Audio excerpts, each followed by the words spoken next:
Como entender o uso do véu pelas mulheres da igreja? Irmãos, tudo bem? Bem-vindos a mais um vídeo aqui do canal, mais um vídeo de estudo da Palavra de Deus. Hoje nós vamos responder a pergunta do irmão Filomeno, e ele perguntou a respeito do véu. Como entender as passagens de 1 Coríntios 11, quando fala que as mulheres devem usar o véu? Antes de iniciar, não se esqueçam nos recados aqui embaixo, se inscrever no canal, dar like pra gente fortalecer a pregação do Evangelho aqui do YouTube e as outras coisas que vão estar passando aqui também. E antes de abrirmos a palavra, os pedidos de oração de hoje, a irmã Maria Lourdes pediu oração pela família, pela vida financeira e sentimental. Então, possamos estar orando pela irmã Maria Lourdes. A irmã Inês Guido pediu oração pelo Gilberto, que está internado com Covid e não está bem. Então, possamos estar orando pela recuperação do Gilberto, que ele possa recuperar desse vírus o quanto antes. E a irmã Terezinha pediu oração pela família e agradecer a Deus por todas as bênçãos recebidas. Amém. É muito bom ver quando nossos irmãos agradecem a Deus, porque Deus tem nos dado muitas e muitas bênçãos diariamente. E orar também pela família da irmã Terezinha. Vamos lá, pergunta do irmão Filomeno. No capítulo 11, em 1 Coríntios, parece que o apóstolo aconselha as mulheres a usar o véu. Como entender isso? Então vamos lá abrir nossas Bíblias, vamos primeiro ler o texto, 1 Coríntios, capítulo 11, verso 5. 1 Coríntios 11, verso 5. Toda mulher, porém, que ora ou profetiza com a cabeça sem o véu, desonra a sua própria cabeça, porque é como se estivesse rapada. Só para, no vídeo de ontem eu citei uma possível incoerência da Bíblia, vamos olhar também outra curiosidade. Vamos lá, Gênesis, marca 1 Coríntios 11, que a gente vai voltar. Vamos lá em Gênesis, capítulo 38, verso 15. Deixa eu marcar aqui com a fita, porque senão um dedo vai sair. Gênesis, capítulo 38, verso 5.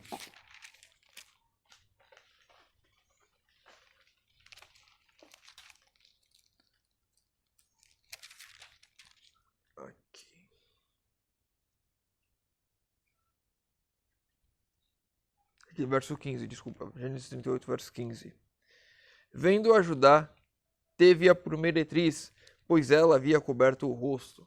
Ela havia coberto o rosto, ela havia usado um véu, e ele a teve por meretriz por usar o véu.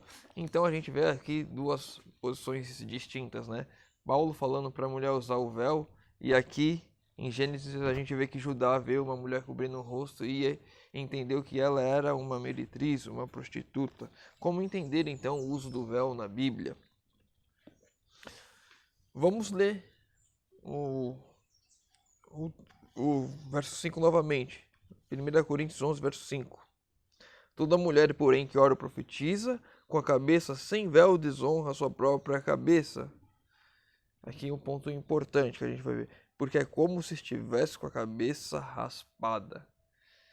Isso daqui é importante porque isso nos mostra algo cultural dentro da igreja de Corinto, dentro da cultura judaica grega.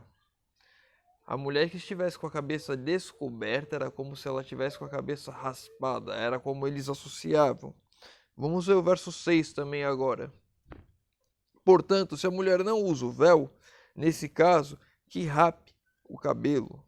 Ou seja, se ela não usa o véu, que ela corte o cabelo. Mas, se lhe é vergonhoso o tosquiar-se ou rapar-se, cumpre-lhe usar o véu. Então para a cultura judaica grega, era vergonhoso uma mulher sem véu. Era como se ela tivesse com a cabeça raspada. E por que isso? Por que essa vergonha? Vamos ler agora o verso 4, 1 Coríntios 11, verso 4. Todo homem que ora ou profetiza, tendo a cabeça coberta, desonra a sua própria cabeça. Ou seja, o homem quando cobria a cabeça para orar, ele desonrava a própria cabeça. Ou seja, um outro costume cultural dentro da cultura. Para a gente conseguir entender, vamos ver agora o verso 7. porque na verdade o homem não deve cobrir a cabeça, porque por ser ele imagem e glória de Deus, mas a mulher é a glória do homem. Verso 3 agora. Quero, entretanto, que saibais ser Cristo o cabeça do homem, e o homem o cabeça da mulher, e Deus o cabeça de Cristo. Então, aqui a gente consegue compreender que são as posições diferentes. O homem, na cultura judaica, ele tinha o costume de cobrir a cabeça para orar. E a mulher, ela também tinha esse costume. Mas aqui a questão principal da questão do uso do véu era justamente a cultura, porque eles associavam a mulheres pagãs, insubmissas, com relação ao marido, com relação ao irmão mais velho, caso a mulher, o homem mais próximo à mulher fosse o irmão mais velho. Enfim, com relação ao pai, era uma questão de insubmissão quando a mulher não usava o véu. E as mulheres pagãs tinham esse costume. Então, aqui novamente, para que não prejudicasse a pregação do evangelho, o apóstolo Paulo orientou que as mulheres em Corinto usassem o véu para não mostrar pelos costumes da época, pela cultura local, não mostrassem insubmissão ao marido, ou ao pai, ou ao irmão mais velho, porque isso daí era uma forma de prejudicar a pregação do evangelho, porque as pessoas que não conheciam o evangelho olhavam para aquilo e viam, nossa, mas não tem respeito ali. Aqui, sem querer nesses negócios de feminismo, de machismo, de não sei o que, a questão de submissão conforme a Bíblia orienta. E a gente pode conversar sobre isso em um outro estudo que não é o tema agora. Então, o ponto do véu aqui, orientado pelo apóstolo Paulo, é justamente pela questão cultural, para não prejudicar a pregação do evangelho. E o que a gente consegue tirar isso de lição para hoje? Para homens e mulheres, nós não devemos usar as nossas vestes, as nossas roupas, de forma que seja um escândalo onde nós vivemos, porque isso prejudica a pregação do evangelho.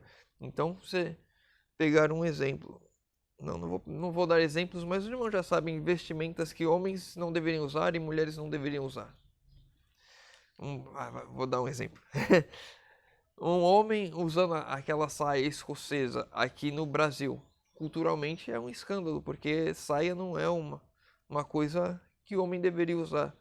E esse tipo de escândalo prejudica a pregação do evangelho. E roupas de mulheres no geral, salto alto, saia, sei lá, todos esses tipos de coisa são adornos femininos. Um homem usar é uma coisa que seria um escândalo para a cultura local que vivemos e prejudica a pregação do evangelho. Usar a mesma saia escocesa na Escócia não teria problema nenhum, porque na cultura deles não é um problema, não é um escândalo. Não prejudicaria a pregação do evangelho ali. E a gente pode pegar qualquer outros exemplos, roupas indecentes que mostram mais do corpo do que deveriam. Esse tipo de roupa também deveria ser evitado, porque causa escândalo e prejudica a pregação do evangelho. Então o ponto aqui que Paulo está trazendo é: vamos tomar cuidado com aquilo que a gente usa, com o nosso comportamento, para evitar que isso afete a pregação do evangelho, para evitar que isso afete a aceitação das pessoas à mensagem.